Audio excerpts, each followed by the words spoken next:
ടീമിലെ അനിഷേധനായ സൂപ്പർ താരത്തിന്റെ അഭാവത്തിൽ ലഭിക്കുന്ന സുവർണ അവസരം കൃത്യമായി വിനിയോഗിച്ച് മികച്ച രീതിയിൽ ഉയർന്നു വന്ന ഒരുപാട് താരങ്ങളുണ്ട് ഫുട്ബോളിന്റെ ചരിത്രത്തിൽ.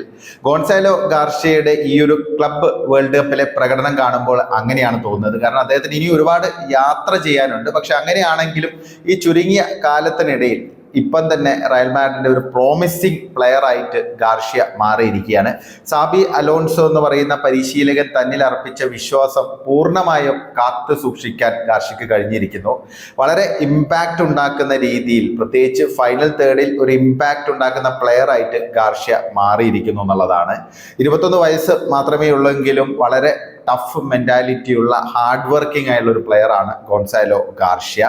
ഇപ്പം യുവന്റസിനെതിരെയുള്ള പ്രീ ക്വാർട്ടർ മത്സരത്തിലെ ആ ഒരു ഗോൾ നമ്മൾ കണ്ടു. കാരണം ഒരു ഇന്റലിജന്റ് ഹെഡർ ഫിനിഷ് ആയിരുന്നു. റയൽ മാഡ്രിഡിനെ സംബന്ധിച്ച് ക്രോസുകളൊക്കെ ഒരുപാട് ഇനി വരാനുള്ള ഒരു സാധ്യതയുണ്ട്. കാരണം ട്രെന്റ് അലക്സാണ്ടർ ആർണോൾഡ് വന്നതോടുകൂടി ക്രോസുകൾക്ക് യാതൊരു ക്ഷാമവും ഉണ്ടാകില്ല. പക്ഷെ ആ ക്രോസുകൾ കൃത്യമായിട്ട് കണക്ട് ചെയ്യാനും ഹെഡർ ഗോളുകൾ കണ്ടെത്താനൊക്കെ ഒരു താരത്തെ, ഒരു പ്രോപ്പർ നമ്പർ 9 റയൽ മാഡ്രിഡിന് ആവശ്യമാണ്. പ്രത്യേകിച്ച് ഹൊസൈലു പോയതിനു ശേഷം ആ ഒരു വിടവ് അവിടെ ഇങ്ങനെ കിടക്കുകയാണ്. കഴിഞ്ഞ സീസണിലൊക്കെ നമ്മൾ ഈ ഒരു പ്രശ്നം കണ്ടിരുന്നു. അപ്പൊ ഈ ഒരു സാഹചര്യത്തിൽ ഗോൺസാലോ ഗാർഷ്യയുടെ ഒരു മാറ്റം, ഒരു മികച്ച പ്ലെയർ എന്നുള്ള രീതിയിൽ, അല്ലെങ്കിൽ ഒരു ബാങ്കബിൾ പ്ലെയർ എന്നുള്ള രീതിയിലുള്ള ഒരു മാറ്റം റയൽ മാഡ്രിഡിന് വലിയൊരു ഓപ്ഷനാണ് നൽകുന്നത്. പ്രത്യേകിച്ച് സാബി അലോൺസോയുടെ ഒരു ശൈലിക്ക്, ഹൈ ഇൻറ്റൻസ് ആയിട്ടുള്ള ഒരു ഫുട്ബോൾ, അല്ലെങ്കിൽ ആ ഒരു ഹൈ പ്രസ്സിംഗ് ഒക്കെയുള്ള ആ ഒരു ശൈലിക്ക് പറ്റിയ ഒരു പ്ലെയറാണ് ഗോൺസാലോ ഗാർഷ്യ എന്നുള്ള കാര്യത്തിൽ സംശയമില്ല. നല്ല ഏരിയൽ എബിലിറ്റി ഉണ്ട്. അത് മാത്രമല്ല ബോക്സിനുള്ളിൽ സ്പേസ് കണ്ടെത്താൻ വളരെ മിടുക്കനായുള്ള ഒരു പ്ലെയറാണ്. ബോഡി ഉപയോഗിച്ച് പന്ത് ഷീൽഡ് ചെയ്യാനൊക്കെ ഉള്ള ഒരു കപ്പാസിറ്റി ഉണ്ട്. നന്നായിട്ട് ഹാർഡ് വർക്ക് ചെയ്യുന്ന ഒരു പ്ലെയറാണ്. ഫിസിക്കാലിറ്റി യൂട്ടിലൈസ് ചെയ്ത് റിസൾട്ട് ഉണ്ടാക്കാൻ പറ്റുന്ന ഒരു പ്ലെയറാണ്. അത് മാത്രമല്ല ഐ ഫോർ ഗോൾ എന്നൊക്കെ പറയുന്ന രീതിയിൽ ആ ഒരു ഫിനിഷിംഗ് ഇൻസ്റ്റിങ്ക്റ്റ് ഉണ്ട്. അതൊരു വലിയ ഒരു കാര്യം തന്നെയാണ് ഗോൺസാലോ ഗാർഷ്യയെ സംബന്ധിച്ച്. പലപ്പോഴും ഗോൺസാലോ ഗാർഷ്യയെ കമ്പയർ ചെയ്യുന്നത് റയൽ മാഡ്രിഡിന്റെ ഇതിഹാസ താരമായ റൗൾ ഗോൺസാലസുമായിട്ടാണ്.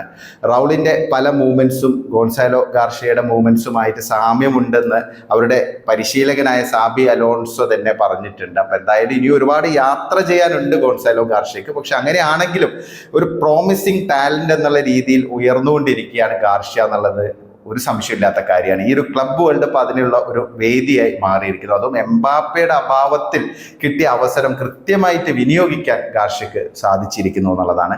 കഴിഞ്ഞ മത്സരത്തിൽ, യുവന്റസിനെതിരെയുള്ള മത്സരത്തിന് ശേഷം ഗാർഷ്യ മാധ്യമപ്രവർത്തകരോട് പറഞ്ഞത് തൻ്റെ ഐഡൽ എന്ന് പറയുന്നത് ക്രിസ്ത്യാനോ റൊണാൾഡോയാണെന്നാണ്. എനിക്ക് ഒരുപാട് ഐഡൽസ് ഉണ്ട്. വളർന്നു വന്ന ആ ഒരു കാലഘട്ടത്തിൽ ഞാൻ ഒരുപാട് പേരെ ആരാധിച്ചിട്ടുണ്ട്. പക്ഷെ ഒരാളെ നിങ്ങൾ തിരഞ്ഞെടുക്കാൻ പറഞ്ഞാൽ തീർച്ചയായും അത് ക്രിസ്ത്യാനോ റൊണാൾഡോയാണെന്നാണ് ഗാർഷ്യ സൂചിപ്പിച്ചത്. അപ്പം ക്രിസ്ത്യാനോ റൊണാൾഡോയെ ഒരുപാട് ആരാധിക്കുന്ന, അദ്ദേഹത്തിൻ്റെ ആ ഒരു ഫിസിക്കാലിറ്റിയും ഗോളിന് വേണ്ടിയുള്ള ആ ഒരു കാത്തിരിപ്പൊക്കെ ഉണ്ടല്ലോ, അത് ഒരു പരിധി വരെ നമുക്ക് ഈ ഒരു ഗാർഷ്യയിലും കാണാൻ സാധിക്കുന്നുണ്ട്. വളരെ പ്രോമിസിംഗ് ആയുള്ള ഒരു റയൽ മാഡ്രിഡ് ഒരു നമ്പർ 9 എന്നുള്ള രീതിയിൽ കൃത്യമായിട്ട് ഒരു ലോങ് വേ പോകാൻ സാധ്യതയുള്ള ഒരു പ്ലെയറാണ് ഗാർഷ്യ. അക്കാര്യത്തിൽ യാതൊരു തർക്കവും വേണ്ട. പലപ്പോഴും എൻട്രിക്കിനൊന്നും ആ രീതിയിലുള്ള ഒരു ഇമ്പാക്റ്റ് ഉണ്ടാക്കാൻ സാധിച്ചില്ല. അപ്പൊ നിലവിൽ സാബി അലോൺസോ വന്നതിന് ശേഷം റയൽ മാഡ്രിഡിന്റെ യുവതാരങ്ങൾക്കൊക്കെ നല്ല രീതിയിലുള്ള അവസരങ്ങൾ ലഭിക്കുന്നുണ്ട്. ഇപ്പൊ ഗാർഷ്യ ആണെങ്കിൽ ഒരു അക്കാദമി പ്ലെയർ ആണ്. കാസ്റ്റിയാസിന് വേണ്ടി കഴിഞ്ഞ സീസണിലൊക്കെ തകർപ്പൻ പ്രകടനമാണ് ഗാർഷ്യ കാഴ്ചവെച്ചത്. 25 ഗോളുകളാണ് നേടിയത്. അപ്പം മികച്ച രീതിയിൽ ഗോളുകൾ കണ്ടെത്താൻ, അതായത് ഫൈനൽ തേർഡിൽ കറക്റ്റായിട്ടൊരു ഇമ്പാക്റ്റ് പ്ലെയർ ആയിട്ട് മാറാൻ കെൽപ്പുള്ള ഒരു താരം തന്നെയാണ് ഗോൺസാലോ ഗാർഷ്യ. ഇപ്പോൾ ഗാർഷ്യക്ക് ഇനിയും ഒരുപാട് ദൂരം സഞ്ചരിക്കാനുണ്ട്. പക്ഷെ അങ്ങനെയാണെങ്കിലും റയൽ മാഡ്രിഡിനെ സംബന്ധിച്ച് അവർക്കൊരു വലിയ ഒരു ആശ്വാസമാണ്. കാരണം ഒരു ബാക്കപ്പ് എന്നുള്ള രീതിയിൽ, ഇപ്പം എംബാപ്പെ വരുമ്പോഴും അവർ ബാക്കപ്പ് എന്നുള്ള രീതിയിലും സബ്സ്റ്റിറ്റ്യൂട്ട് ആയിട്ടൊക്കെ ഇറക്കാൻ പറ്റുന്ന ഒരു പ്ലെയറാണ്. കാരണം യങ് പ്ലെയറാണ്. നേരത്തെ ഇങ്ങനെ കേട്ടിരുന്നു ഗോൺസാലോ ഗാർഷ്യ ലോണിൽ വിടാൻ റയൽ ആലോചിക്കുന്നു എന്നുള്ളത്. അപ്പം എന്തായാലും നിലവിലെ സാഹചര്യത്തിൽ അതിനുള്ളൊരു സാധ്യതയില്ല.